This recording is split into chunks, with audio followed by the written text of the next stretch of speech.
Extra entertainment. Beautify. Yo, Mickey. Beats by Mickey. Yo, DJ Spice.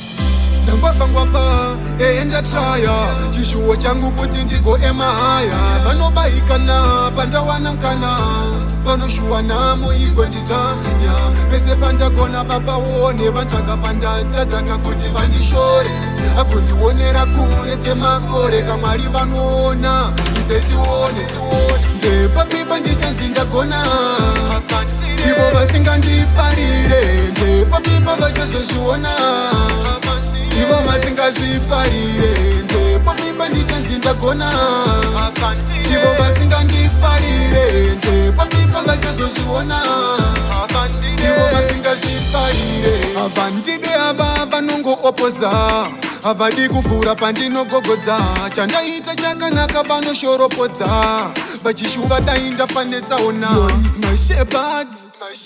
handina chekutya nondiviredza nguhondo chero vakaseka One day ndichanzi ndagonawo ndepapipa ndichanzi ndagona ivo vasingandifarire ndepapipa vachazozviona ivo vasingazvifarire ndepapipa ndichanzi ndagona ivo vasingandifarire ndepapipa vachazozviona ivo vasingazvifarire ndangwafangwafa endatraya chishuwo changu kuti ndigo emahaya vanobaikana pandawana mkana vanoshuwana muigo nditanya vese pandagona vapaone vantsvaga pandatadzaka kuti vandishore akundionera kure semakore kamwari vanoona itetione ndepapipa ndichanzi ndagona ivo vasingandifarire ndepapipa vachazozviona